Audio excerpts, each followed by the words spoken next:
noite. Pessoal, mais um Cuscuz Debate. Estamos aqui hoje no dia do aniversário da nossa capital. Vamos conversar sobre os direitos das crianças e dos adolescentes. O título que nós demos para essa nossa conversa de hoje é Não tem futuro sem presente. Precisamos pensar as crianças e adolescentes da nossa capital. Seja bem-vinda Soraya, Mabel, Áurea. Enquanto o Josi chega aqui com a gente, vou lembrando para vocês que vamos todas as quartas-feiras até o começo de setembro e também nos finais de semana, sábados e às vezes também no domingo, a gente vai estar conversando algum tema sobre a nossa cidade, pensando não só o legislativo, mas pensando também em propostas que a gente possa, no futuro, enquanto parlamentar, também disputar socialmente, construindo junto com a sociedade. E assim tem sido a nossa caminhada nesse período de pré-campanha, sempre de uma forma horizontal, de uma forma transparente, trazendo mais e mais pessoas para construir uma alternativa que não venha de cima para baixo, só do candidato ou só do partido. E o Cuscuz com Debate é algo que a gente já faz muito de antes. A gente discute sobre a cidade, sobre o estado, sobre temas nacionais. E nessa conversa de hoje, já entrou aqui, já está com a gente a Josi Alves, companheira militante também dos direitos das crianças e dos adolescentes, vai estar conversando com a gente. Patrícia Tenório já está aqui, Luiz Mariano, Mônica. Vou convidar aqui Josi.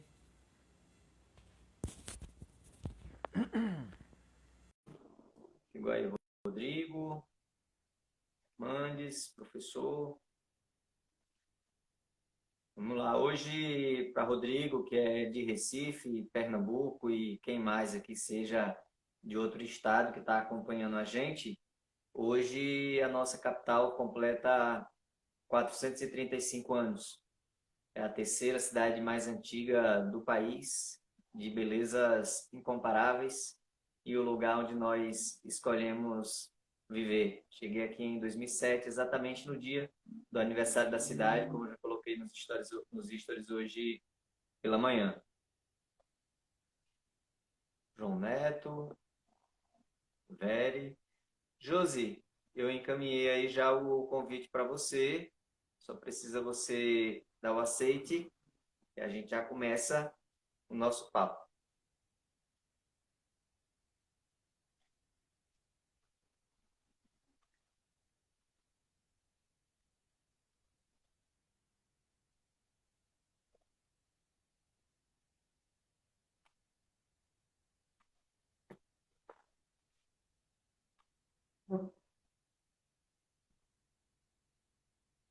Vê agora, Josi, mandei novamente.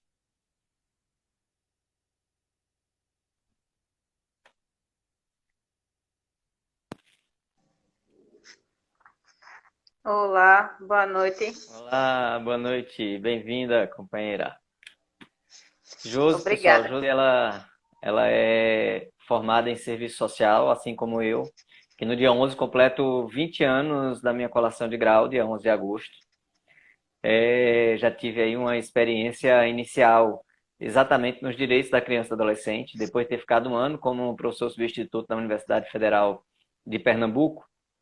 Eu atuei com o direito da criança e do adolescente no Centro Dom Helder Câmara de Estudos e Ação Social, Josi, lá em Pernambuco, e também no programa Sentinela, o que hoje está dentro de outra formulação na política de assistência social no nosso país. Então, trabalhava no enfrentamento à violência sexual contra crianças e adolescentes, na formação dos planos municipais de enfrentamento e na construção dos conselhos municipais. Ali no começo dos anos 2000, muitas cidades ainda de Pernambuco não tinham ainda os conselhos. Então, a gente formava os conselhos e os planos. E Josi aí é uma militante, é mãe, mulher de terreiro e está exatamente no Conselho Estadual de Direitos Humanos de Crianças e Adolescentes. E vai com a gente hoje conversar sobre o tema Não tem futuro sem presente. Mas, Josi, antes de entrar diretamente no tema, Diz aí para o pessoal que está com a gente quem é Josi, de onde é, o que é que Josi faz, mora por onde. Então, boa noite a todas as pessoas, né? Como o Tássio mesmo falou, eu sou Josi Alves. É, por incrível que pareça, né, Tássio? Tu colou grau em agosto e eu tô colando grau agora em agosto também. Ó a coincidência. Festa difícil É, essa sua, hein? é, então, sou militante social dos direitos humanos de criança e adolescente e tenho o maior prazer de dizer que fiz parte de um dos primeiros grupos de protagonismo que teve na década de 90, criado pelo PROAMA, que era o Programa de Atenção Multidisciplinar Adolescente, que funcionava no Hospital Universitário Lauro Vanderlei. Então, a partir daí começa a minha trajetória em movimentos, em participações, né? Caminhei pela política pública de juventude, quando fiz parte da gestão municipal de João Pessoa. Passei pelo Conselho Municipal dos Direitos da Criança, onde tive muito acúmulo de conhecimento, né? Iniciei um curso de pedagogia, mas ao estar dentro do processo dos conselhos setoriais de política pública, eu percebi que o meu universo era outro, e aí tranquei pedagogia e fui começar serviço social. Então, sou mulher de terreiro, sou juremeira, né? Faço algumas ações sociais dentro da comunidade onde eu moro, em Mangabeira, Cidade Verde. E também tenho ações sociais no distrito de Cicerolândia, no município de Santa Rita, onde também tenho algumas ações voltadas para criança e adolescente. Então, essa é a minha participação dentro da sociedade, é tentar garantir direito igualitário, né? Tendo equidade dos direitos sociais de crianças e adolescentes em todos os espaços. Joia, Josi, você disse aí que já adiantou para a gente que essa sua atuação no conselho, né? Ela mirou e modificou um pouco a tua vida, assim, no sentido profissional, do que fazer. E termos pessoais, isso influenciou em alguma coisa? Porque também influenciou lá. Você foi protagonista e Isso. foi atuar no criança e adolescente e também influenciou na sua vida profissional e na sua vida cotidiana. Qual o peso que tem essa relação com os direitos da criança e do adolescente? Então, a gente vem. A gente tem uma perspectiva de vida de construção de caminhos, né? Muitas vezes a gente acha que o nosso caminho é reto e existem os desvios e os desvios positivos. Então, assim, dentro da minha vivência pessoal, a mudança que o Conselho de Direito, a mudança que a política da assistência trouxe, é de vivenciar um olhar diferenciado acerca das violações de direito. Porque quando a gente. E aí eu vou trazer uma explicação assim de suposições. Quando a gente é um cidadão comum que não tem tanto conhecimento das legislações, dos direitos sociais básicos, a gente tem uma visão de ver o mundo. Mas quando a gente passa a vivenciar, a ter uma leitura de legislações, a gente já olha com outros olhos. Algumas pessoas naturalizam a questão do trabalho infantil de crianças e adolescentes nos espaços de rua, de praia, mercados públicos. E eu já passei por esse processo de naturalização, né, há uns 10, 15 anos atrás. Mas quando a gente entra dentro do universo do enfrentamento, a gente percebe que a gente precisa mudar olhares cada vez mais das pessoas. Que aquela criança, ela tá ali vendendo uma bala, vendendo uma jujuba, mas ela pode ter alguém por trás a forçando a fazer aquilo, que está violando o direito à educação, que está violando o direito à cultura, ao lazer daquela criança, né? Está fazendo com que aquela criança se torne adultizada. E a gente precisa viver cada etapa da nossa vida.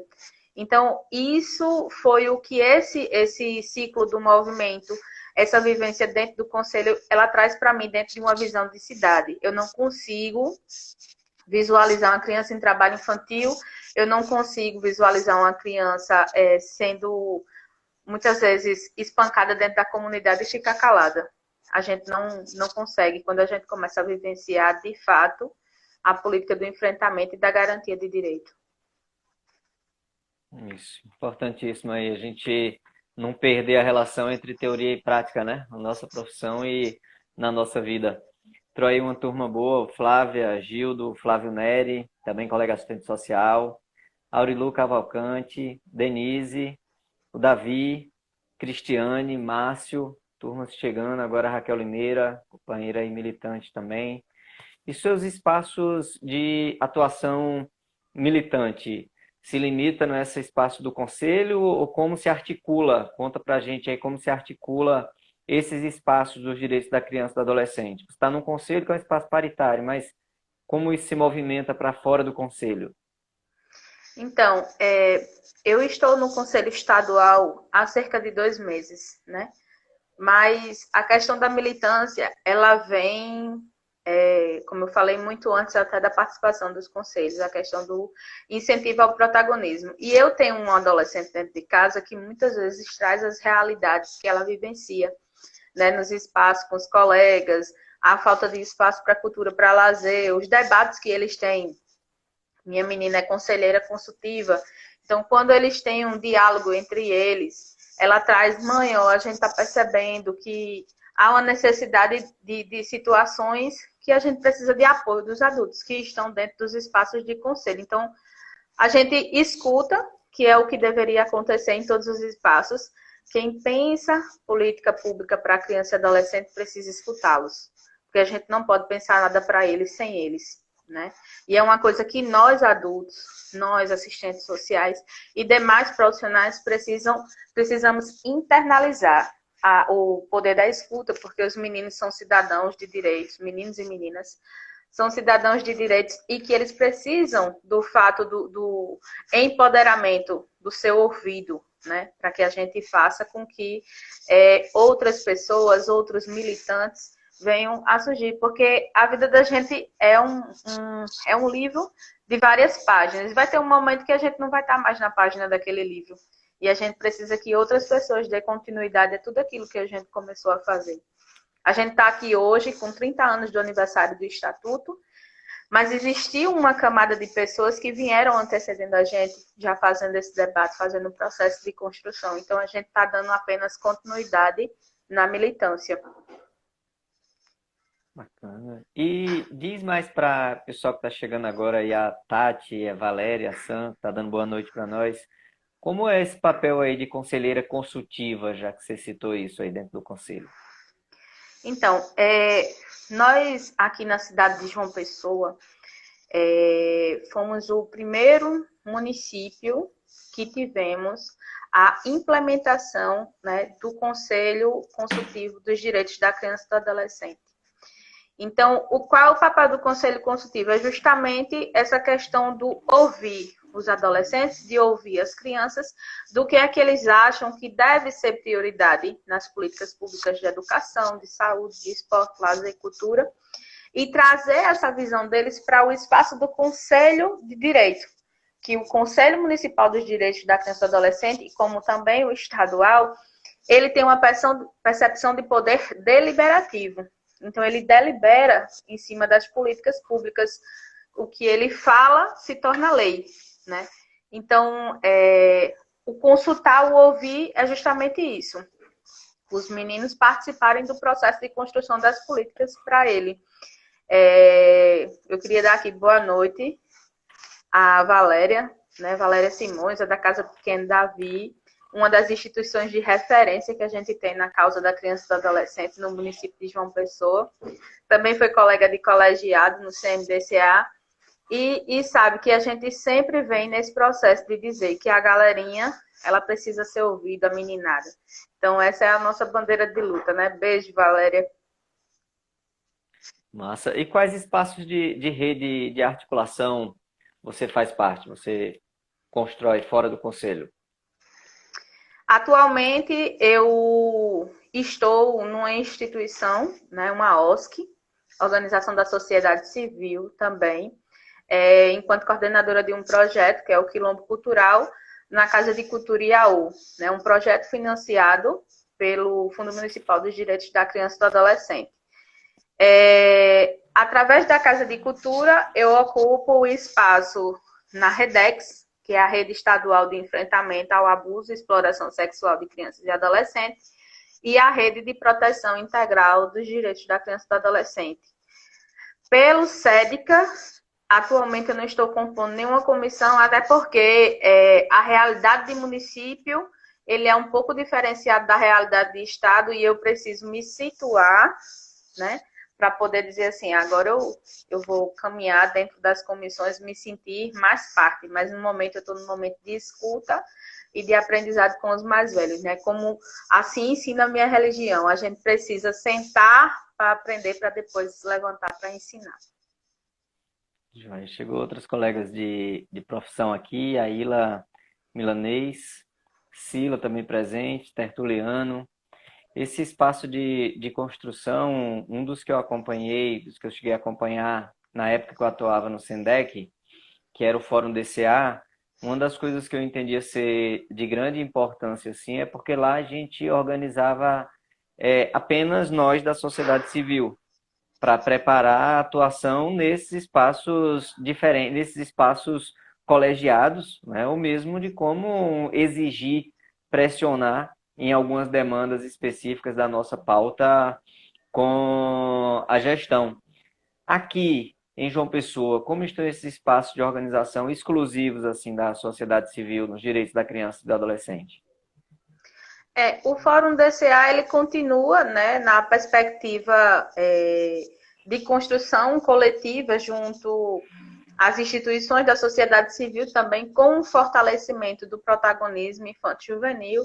A gente também tem a Rede Margarida Pro Criança e Adolescente, que faz uma articulação mais próxima aos protagonistas, né? Tem as reuniões, articulações com as instituições, mas o foco sempre é o fortalecimento do protagonismo. E a rede de proteção, a gente já tem uma inclusão das OSCs com os serviços, né? A rede de proteção, ela se reúne mensalmente e tem as delegações de tarefas que cada serviço executa, sendo apresentado em rede, e a gente coloca outros projetos e perspectivas nas pautas, né, como questão de diagnóstico situacional dos direitos da criança e do adolescente, diagnóstico situacional de criança e adolescente em situação de rua.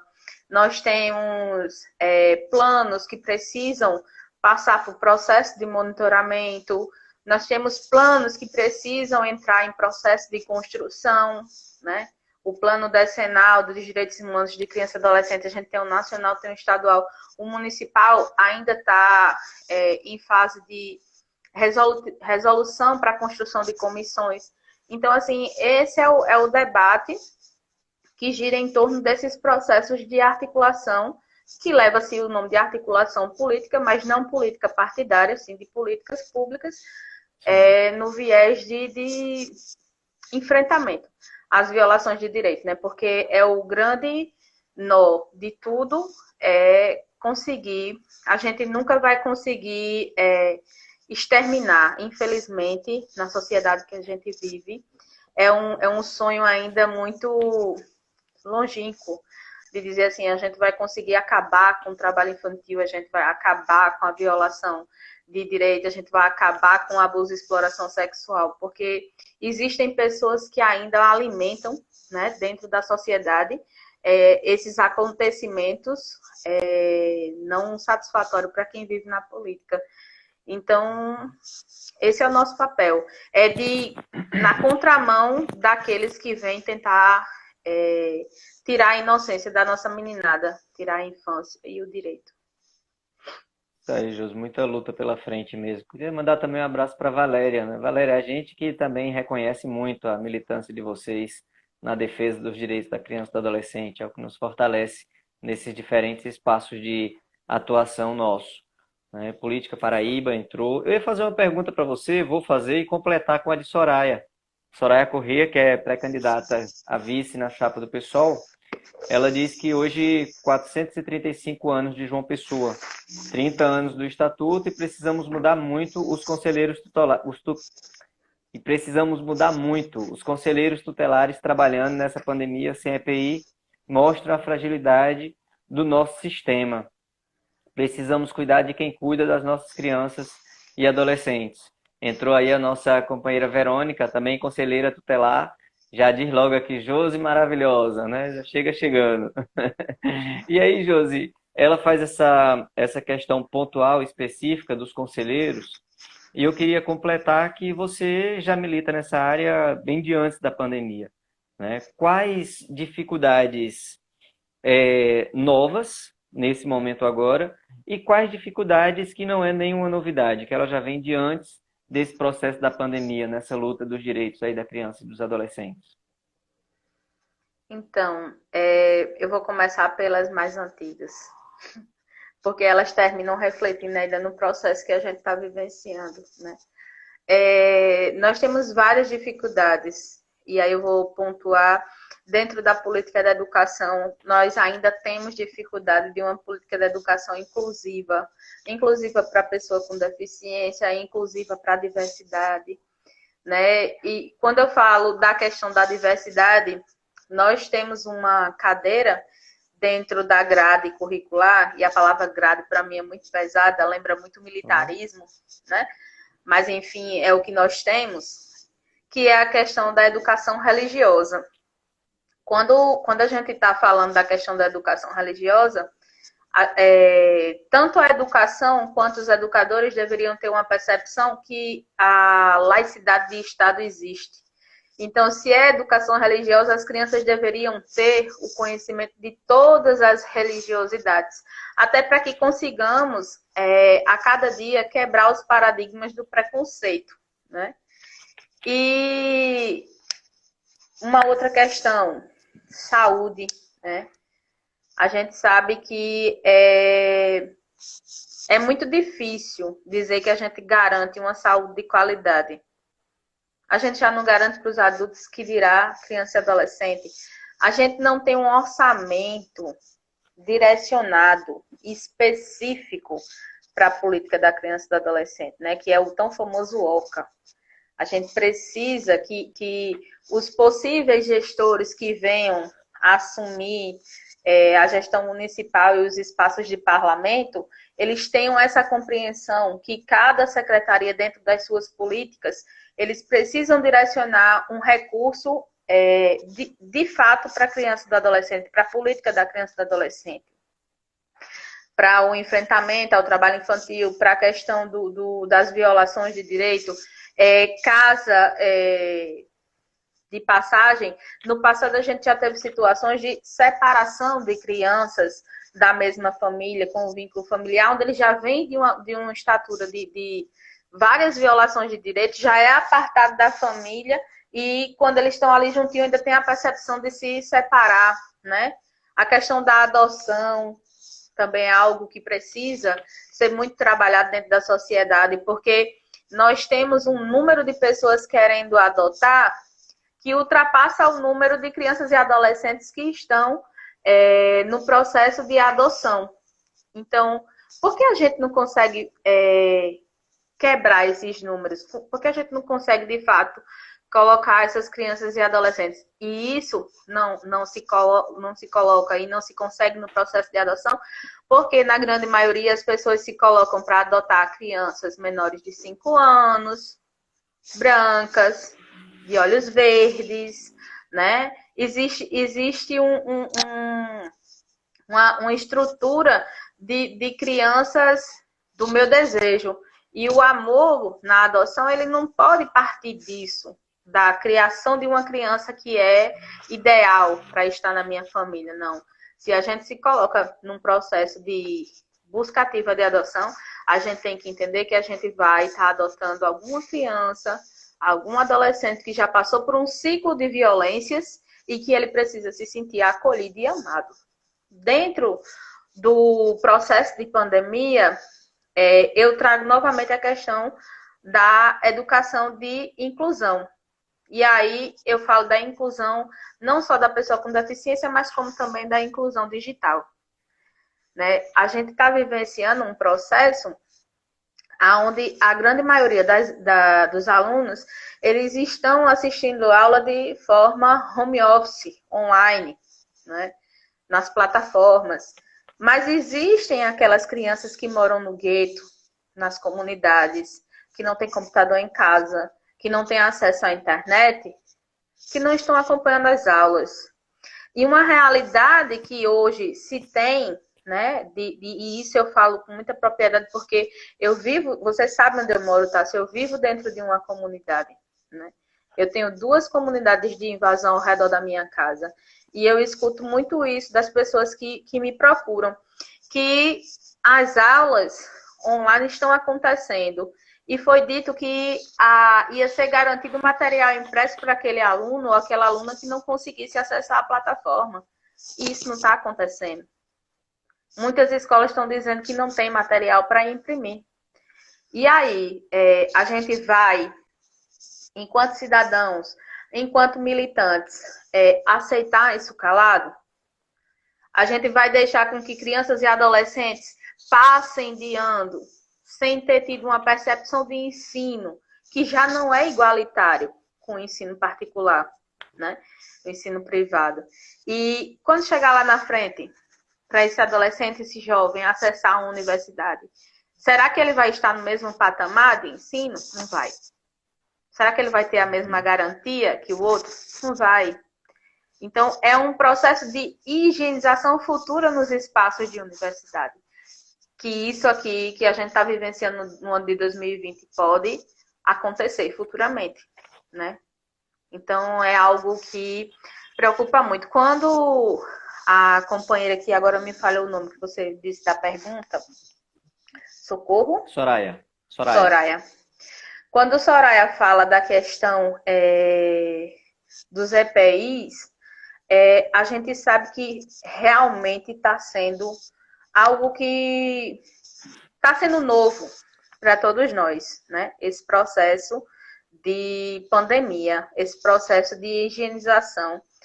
E cabe a todos nós fazer as cobranças devidas, porque espaços públicos com essa flexibilização que está acontecendo estão voltando a funcionar com atendimento presencial, de forma agendada, mas a gente precisa garantir que aquelas pessoas que estão na ponta como conselheiros tutelares, como assistentes sociais, psicólogos, enfim, os diversos profissionais que estão nos serviços, eles tenham a sua garantia também de prevenção, né? Álcool gel, luva, máscaras, né? Eles precisam ter a proteção, porque não adianta o conselheiro tutelar estar lá no trabalho de proteger os direitos de criança e adolescente se ele não está protegendo os que ele tem em casa, se colocando em risco. Então, é algo que a gente precisa refletir enquanto profissionais, enquanto militantes, e evidenciar e fortalecer esse debate junto aos espaços de poder atual. Ô, Josi, você trouxe uma expressão aí que eu até registrei aqui, que é a higienização futura, né? Isso bate diretamente com o tema que a gente deu para a nossa conversa de hoje, né?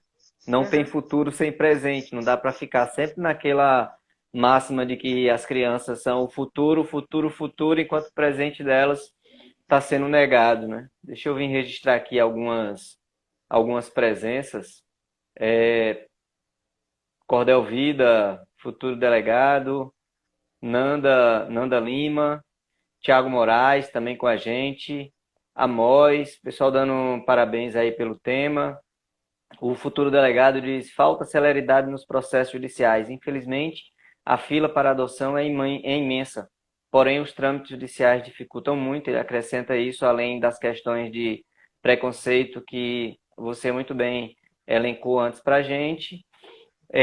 Sem esquecermos, ele segue, né? Sem esquecermos que há casos em que conselheiros estão preocupados com os seus salários. E a Anne Caiana dá uma boa noite para a gente aí. E eu queria aproveitar, né? Assim como o Manu é uma grande protagonista, o nosso Luiz Arthur, filho aí também da nossa querida Verônica, também é um grande protagonista, fez aniversário agora nessa semana, mandei os parabéns para ele nos stories, e separei uma revista da Fundação Lauro Campos e Marielle Franco, que ele, apesar dos 11 anos, ele é muito antenado na questão Sim. política, lê bastante e a gente precisa valorizar isso na nossa sociedade, né? Chegou aí o Will, Mônica, seguindo a observação que fizeram antes, né? A gente vive num momento fácil, nunca foi, né? Principalmente para nós, trabalhadores e trabalhadoras, pela vida sua que você já relatou um pouco para a gente aí, mas a gente vive um momento onde as coisas pioram. Eu sempre digo, ó, fica atento, porque pior que tá, pode ficar assim se a gente não se erguer. E esse momento de imenso conservadorismo, ele fortalece aquela forma pejorativa, preconceituosa e de falta de conhecimento também, tudo isso junto, no que diz respeito ao nosso Estatuto da Criança e do Adolescente. Quando ele diz que ele é para bandido, ou quando diz que ele só dá direitos. Fala um pouco da importância do nosso Estatuto em contraponto a essas posições de desconhecimento ou de preconceito conservador mesmo. Eu vou puxar um pouco a fala para o sistema socioeducativo para falar da importância do Estatuto. Veja só, quando você diz na sua fala, né, que muitas pessoas defendem de que Estatuto só defende bandido, é justamente no intuito de marginalização, né, dos meninos e meninas periféricos. Porque se a gente for fazer uma análise de hoje, dia 5 de agosto, se a gente conseguisse fazer uma pesquisa e fazer uma análise de quem são as pessoas que estão dentro do sistema socioeducativo, quem são as pessoas que estão no sistema carcerário, a sua grande maioria, e eu chuto em dizer, mais de 60%, são pessoas negras, né? E de periferia. Quando as pessoas de uma classe média alta, cometem alguma infração, e aí falando de adolescente em situação de ato infracional, muitas vezes tem um apadrinhamento. E aí eu uso de novo a palavra higienização. É mais fácil tirar da rua, é mais fácil colocar numa medida de internação o adolescente que cometeu um ato infracional, do que trabalhar aquele adolescente de acordo com o estatuto, de acordo com o SINASE, trabalhar ele numa liberdade assistida, numa medida socioeducativa em meio aberto, que é acompanhado pelos CREAS. Então, assim, para o sistema, a gente precisa de uma renovação. E essa renovação, ela não vai ser acontecida assim, num estalar de dedos, ela vai acontecendo gradativamente. Muitas vezes o preconceito, a marginalização acontece porque as pessoas que estão num patamar mais alto do escalão de justiça, do judiciário, né, das varas de infância, nem todos têm a compreensão de fato de qual é o seu papel naquele espaço enquanto promotor de direitos, de garantia de direitos. O Estatuto da Criança e do Adolescente, ele é uma lei unânime, né? É uma lei que outros países parabenizam pela garantia dos direitos básicos e sociais de criança e adolescente. E aonde a gente tem um presidente conservador que diz que o estatuto tem que ser rasgado e jogado na latrina, né? Então, é muito complexo. Com a chegada desse homem ao poder, muitas pessoas começam a mostrar para a sociedade o que realmente eram e se escondiam no seu íntimo, né? Os seus pensamentos, as suas posições de quanto cidadão. Muitas pessoas silenciaram por muito tempo o racismo estrutural, o racismo institucional, a marginalização de pessoas periféricas, né? A questão de grandes fazendeiros, pessoas de grande acúmulo de recurso financeiro, achar pertinente e achar bacana a questão da sexualidade das meninas menores de 18 anos, né? Exploração sexual, que essa é uma das formas de trabalho infantil mais cruel. Então, existem pessoas que defendem, e a cada dia nos jornais a gente vê as pessoas que defendem o atual gestor nacional sendo desmascarado, sendo preso, e sempre com crimes de violações de direito, e na grande maioria voltada para criança e adolescente. Então, nós vivemos numa sociedade onde os policiais, que parte serve à milícia, que a gente sabe que isso acontece, né, os seus interesses próprios, eles se colocam contra a garantia de direitos. Eu vou trazer um caso que está acontecendo e repercutindo no nosso município. Você teve num ato ontem, né? Eu não Isso. pude ir, sobre a questão da execução, porque a palavra é essa. Execução, o genocídio contra 2 MCs do movimento hip hop. E a gente sabe também que outras coisas estão acontecendo. Né? Do dia 3 para o dia 4, outro rapaz do movimento hip hop foi chamado no meio da rua, foi colocado dentro de um carro, foi espancado e só não foi morto porque conseguiu pular do carro em movimento. Esse rapaz não se encontra mais no nosso estado. Mas o Ministério Público está ciente do que está acontecendo. Né? Eu tenho pessoas da religião que são envolvidas no movimento hip hop e já ligaram para mim e disseram: ó, Josi, se eu sumir, foi isso que aconteceu comigo, porque em todo momento falavam da morte do rapaz, dos rapazes, que foram 2, e que iam sair exterminando um por um. Ô, Josi, e tem um terceiro que ficou desaparecido e apareceu com um suposto atropelamento, e quando a mãe foi buscar no hospital de trauma, já disseram que tinha sido parada cardíaca, né? Então, tudo isso é resultado do que a Ana e Caiana coloca pra gente aqui, que sempre foram assim. Mas com esse presidente, com esse desgoverno, como eu costumo chamar, né? Se sentem seguros e confortáveis para soltar as mazelas presas por anos. Que elas vêm e vai exatamente na mesma linha do que você disse sobre o hip hop. Desculpa, pode continuar.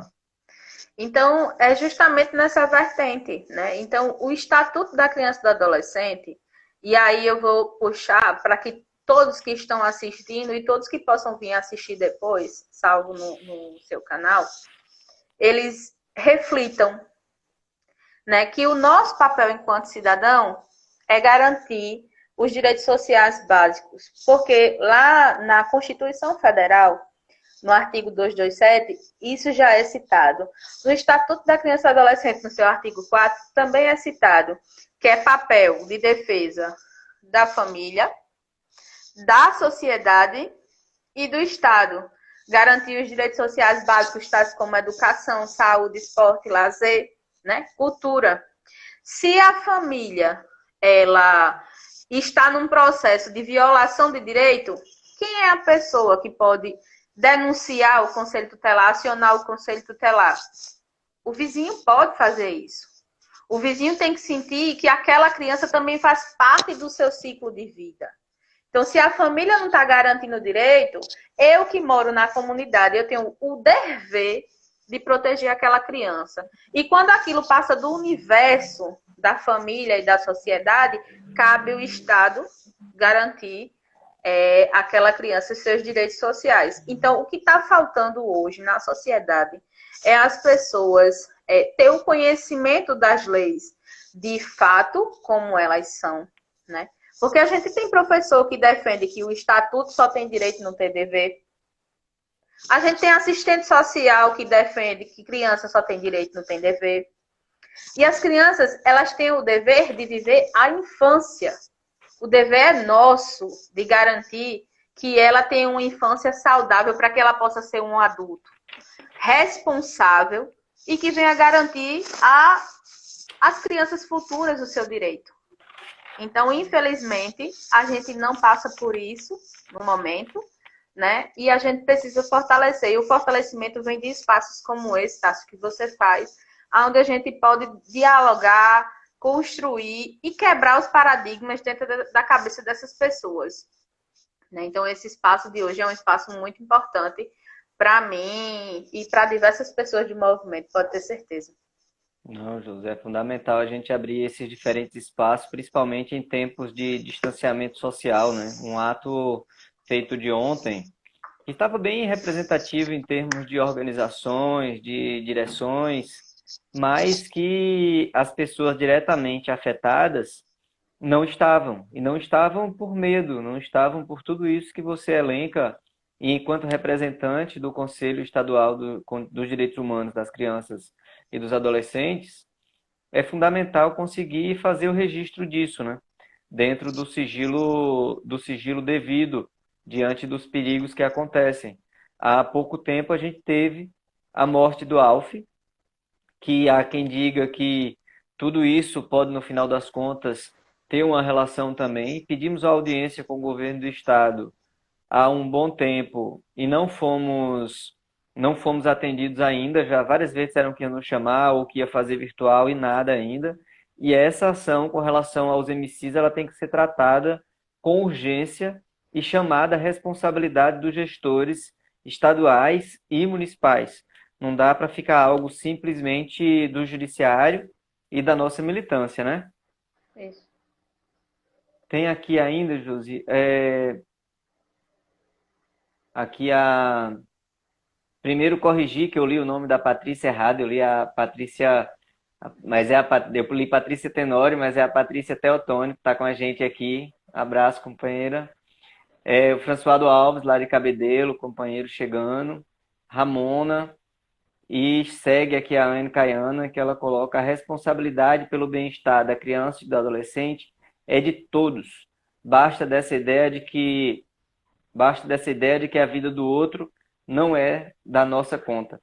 Se existe violência, maus tratos, é sim da nossa conta. É igual a questão da violência contra a mulher, né? A gente tem que meter a colher e tem que meter mesmo, para impedir que essa violência cesse. Josi, é parte ainda dessa discussão do conservadorismo que a gente está vivendo. Eu estou como pré-candidato a vereador aqui na capital, pelo PSOL. Estamos numa jornada que a gente sabe que é desigual, que não é equilibrada, pelo tempo de TV diferente, pelos gestores usarem sua estrutura no processo eleitoral, por forçar as pessoas a ir para a atividade política, por N motivos. E você passou por um processo bem parecido recentemente, que foram as eleições do Conselho Tutelar na nossa capital. E antes de eu precisar dizer o que foi que eu acompanhei tanto a sua campanha mais à distância e mais próxima à campanha de Verônica aqui na minha região, aqui nos bancários, e não foi nada fácil, mas melhor do que eu falar sobre é você que viveu essa experiência diretamente desse conservadorismo em um processo tão importante, tão rico para a nossa democracia e para os direitos das crianças e dos adolescentes. Diz o que você achou, o que foi essa experiência, quais as maiores dificuldades e como você sai pessoalmente, coletivamente disso. Então, o processo de escolha dos conselhos tutelares, né, é um processo muito desigual, como todo e qualquer processo eletivo, né, onde as pessoas que têm barganhas políticas, que têm recursos financeiros, não desmerecendo os que foram eleitos, é claro, mas tem aqueles também que não têm compromisso com a política da criança e do adolescente, né? Mas por conseguir passar numa prova e por conseguir apoio financeiro de grandes políticos, conseguem se eleger, né? A minha campanha foi uma campanha muito pé no chão e eu tenho muito orgulho de dizer isso, né? Eu fiz minha campanha com a sua colaboração, com a colaboração de outros companheiros comprometidos, como Verônica, né, o companheiro Marcos Henrique também me ajudou muito na questão de incentivo do não desistir, né? E existiam pessoas com estrutura de campanha para prefeito, aonde eu estava na visita porta a porta, conhecendo as pessoas, e ainda teve o viés do preconceito por trás, né? Porque eu sempre me afirmei, e nunca vou deixar de me afirmar enquanto uma mulher de terreiro, né? E isso foi uma vivência muito difícil que eu tive, porque eu chegava nos espaços, eu conseguia construir um diálogo e vinha candidatos do mesmo território que eu, por trás dizer que eu era da macumba, porque o termo é esse, né? Que eu era macumbeira, que vocês vão entregar os filhos... Teve até panfleto vote em quem é da igreja para zelar pelos direitos de criança e adolescente. Isso foi uma parte que me machucou muito. Mas por ser uma pessoa que já tinha uma vivência, né, dentro do campo de construção de políticas públicas, então foi o que eu fiz. Tomei o fôlego e fui para o campo de novo. Tive 100 votos, né, 99 votos, 100 votos. Mas eu tenho o maior orgulho de dizer que não foi nenhum comprado. Né? Foram pessoas que acreditaram que eu podia chegar lá e fazer o diferente. Né? São pessoas que no dia da eleição, os carros que eu tinha à disposição eram carros de amigos, era carros das pessoas da minha família. Então, assim, eram pessoas que acreditavam em mim. Infelizmente, a gente não conseguiu chegar lá dessa vez. Não tenho pretensão de ir de novo. No momento, não, por tudo que eu passei. Mas irei continuar, irei permanecer dentro da luta, da causa da criança e do adolescente. Eu não sei se é porque a ferida ainda está aberta, né? Por conta da desonestidade do processo, que eu digo que não vou sair mais. Mas, assim, foi um processo de aprendizado. Eu não estava dentro do meu território de moradia.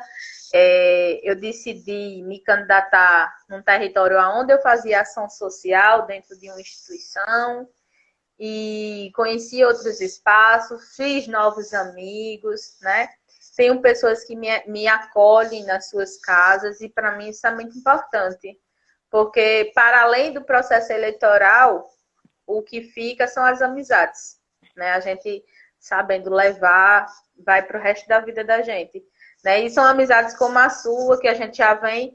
Conheci você numa palestra na faculdade, né? E no retorno para casa, fui dizendo quem eu era, e você disse, eu já participei, e aí criou-se um vínculo. Então, é isso que a vida nos proporciona a cada momento. E o que eu digo para as pessoas, o que eu digo para você, como para outros pré-candidatos, é que não desista. Vai ter hora que dá vontade do cara desistir. E estou dizendo algo que você já sabe. Você já foi candidato várias vezes. Mas a gente tem que botar o pé no chão e dizer assim, eu não vou desistir porque tem pessoas que pensam igual a mim. E que a gente precisa defender essa mudança. E eu espero muito que tenha uma renovação nesses espaços de decisão, e uma renovação positiva. Porque se a gente tiver uma renovação como teve na esfera nacional... No Congresso Nacional, estamos mal. Gente, a gente volta para a década de 60. Josi, mas primeiro dar uma boa noite aqui para quem está chegando agora ainda. Tem gente chegando, a Ruth, a Camila. Alguns comentários, o futuro delegado ele diz: infelizmente a desigualdade e o desrespeito aos direitos que são mínimos garantidos pela nossa Constituição são alarmantes. Infelizmente o preconceito dos mais variados meios ferem imensamente. Aí a Patrícia diz, a Paty diz: Josi, você foi uma guerreira, você nos dá orgulho. E é nessa mesma linha, que eu vou, né?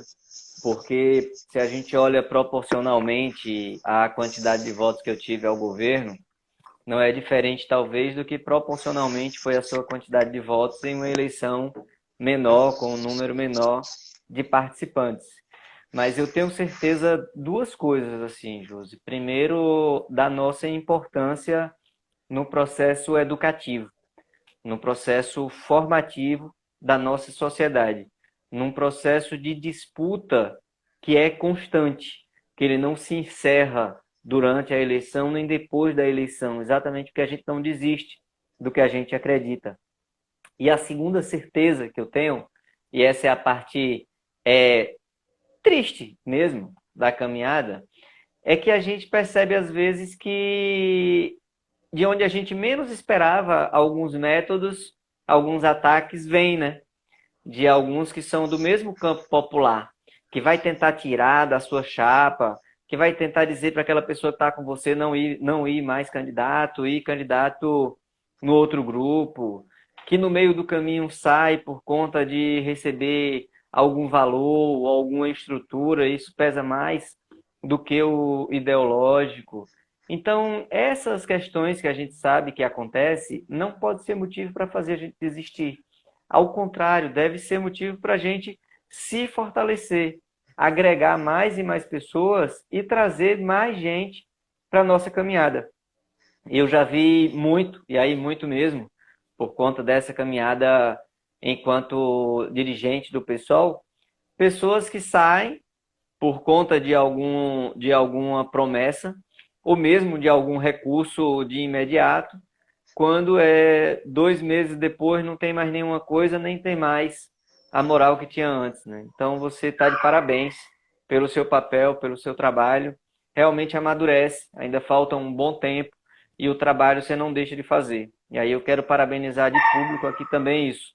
Você é uma pessoa que mesmo em meio a todas as dificuldades, ao trabalho, a cuidar de sua filha, você não arreda o pé em nenhum momento, está ajudando as pessoas. E essa ajuda, ela é por conta de acreditar nisso, é parte dessa militância, tá? Então, quero deixar aqui a nossa gratidão mesmo, poder contar com você nesse processo de uma sociedade melhor. Seguindo aqui para alguns comentários, a Soraya coloca: o populismo está estruturado em muitos espaços. Usam as pseudo-caridades, as políticas assistencialistas e falam de um Deus conservador por trás de um discurso medíocre. Axé, minha irmã. Aí você representa a nossa luta. Axé. Aí o Rodrigo: verdade, axé. Então, verdade e axé, né? Então, muito axé para você e força nessa caminhada, Josi. Parabéns aí por ela, viu? Tá vendo que o reconhecimento ele é geral aqui. Que bom. A gente nem faz as coisas tanto pelo reconhecimento, né? Eu, particularmente, eu não penso muito nisso, no reconhecimento. Existem pessoas que são egocêntricas e querem o reconhecimento, mas para mim o reconhecimento é ver o sorriso no rosto de uma criança, é ver uma criança estudando, é ver uma criança tendo seu alimento em casa, né? Você vem me acompanhando desde o início do processo de pandemia e você sabe que todo mês eu estou ali no pé dos amigos, tô fazendo, faz uma doação, ajuda aqui, e a gente vem atendendo um raio de 30 a 40 famílias. Esse mês eu quase enlouqueço, né? Minha irmã está aqui também acompanhando a live e ela sabe disso. Esse mês a gente fez uma estrutura de 30 cestas, foi o que a gente conseguiu montar para sábado. E quando a gente estava entregando, tá, essas cestas, que vale salientar, não tem ajuda de gestão pública nenhuma, é a ajuda dos amigos, dos companheiros de movimento que estão sempre ali junto, colado. Quando a gente começou a entregar, daqui a pouco tinha um horizonte de pessoas. A gente precisa também, a gente está desempregado, e como é que a gente faz para receber? E eu com coração mole, né? Como algumas pessoas dizem, eu sou muito besta, mas não é besta, é humanidade. Eu disse, eu vou fazer o seguinte, eu vou fazer uma lista de espera. E aí eu vou tentar correr atrás de mais parceiros para tentar subsidiar. Então, hoje, eu já consegui uma outra doação, né? E já chegou mais 10 cestas básicas. Então, de um universo de 27 pessoas que ficavam na lista de espera, a gente já atendeu 10. E a gente vai tentar fazendo isso, né? Porque, como minha irmã está dizendo aqui, temos que fazer a nossa parte, né? Francis Norberto. E o intuito é esse, é a gente ir fazendo independente de questão política, porque eu não quero nada com viés político, nunca quis. E eu gosto de enfatizar isso quando eu estou fazendo a entrega. Isso aqui não tem entrega com viés político nenhum. É uma entrega de viés humano. Vamos... Isso aqui é da igreja? É alguma igreja que está fazendo? É uma igreja do candomblé, é um terreiro. E qual é a sua religião, minha irmã? Eu sou católica, então tudo isso as pessoas têm que ir quebrando o paradigma. E minha irmã deu uma resposta muito bonita. Ela disse, aqui não tem um viés de religião. Aqui a gente está fazendo bem sem olhar a quem, né? Então, para mim é gratificante as pessoas terem minha casa como referência de um conforto, de um espaço de ajuda. Então, desculpa, eu vou dizer, depois eu falo. E é nesse viés, que eu já vou aproveitando todo mundo aqui que estiver na live, me segue no Instagram, @josielvis.contato. se pudesse chegar junto com doação, com colaboração, as comunidades do Aratu e Sonho Verde vão ficar muito gratas, né? Porque são pessoas que trabalham com reciclagem, né? São catadores de reciclagem, são mulheres líderes de família que trabalhavam com faxina, que não estão tendo com quem deixar seus filhos para ir fazer a faxina. Então, transporte público, enfim, são diversas violações que essas pessoas estão passando que não tiveram direito ao auxílio emergencial. E aí a gente está tentando dar esse suporte. Então, se você quiser abraçar essa ideia, pode me procurar. Eu vou botar Tássio na história também. Pode procurar Tássio, que ele vai passar o contato e chega junto. Vamos ajudar quem precisa. Josi, eu vou fazer as leituras dos comentários aqui e fazer uma última pergunta para você, que a gente tem mais 4 minutos de live apenas, tá? Passa voando aqui. Uhum. Vocês estão dizendo que o que muitos de nós queremos, de fato, precisa existir uma mudança na política. Só o discurso de abandonar a velha política não vale, né? Vamos conseguir mais ajuda para atingir mais famílias. O trabalho da mãe Josi fazendo a política de assistência acontecer de fato merece toda a nossa gratidão e nossos aplausos. Eu já estou dizendo aqui que você devia ser candidato, Josi. Desmistificar a religião é de suma importância, né? O sagrado é o que importa, a caridade é o que vale para o próximo. É isso. E o que eu acho importante, Josi, é que você faz essa ajuda porque a fome ela não espera. Mas, ao mesmo tempo, você não nega a política enquanto espaço de transformação, tanto que milita, e muito menos as políticas públicas, tanto que as constrói a partir do Conselho de Direito das Crianças e dos Adolescentes, né? Esse é um registro importante. Então, nesses 3 minutos que nos restam, Josi, tem alguma coisa específica assim, que você acha que poderia ser diferente o papel da Câmara Municipal no trato dos direitos da criança e do adolescente? Hoje nós temos uma frente parlamentar dos direitos da criança e do adolescente, que, se não me falha a memória, ela é constituída por 5 ou 6 parlamentares. O que precisa mudar é que esses parlamentares, de fato, sejam comprometidos, não apenas 1 ou 2, mas que aqueles que, de fato, assumirem a comissão da frente, eles sejam atuantes, que eles, de fato, escutem os espaços, o Conselho Tutelar, a Rede de Proteção, o Conselho de Direito, que eles possam criar legislações de garantia de direito para essa meninada, né? A garantia da segurança alimentar é primordial nesse processo que a gente está vivenciando hoje. Então, é algo que precisa ser pensado também posterior à pandemia. A questão da educação inclusiva, ela deve ser repensada, reformulada.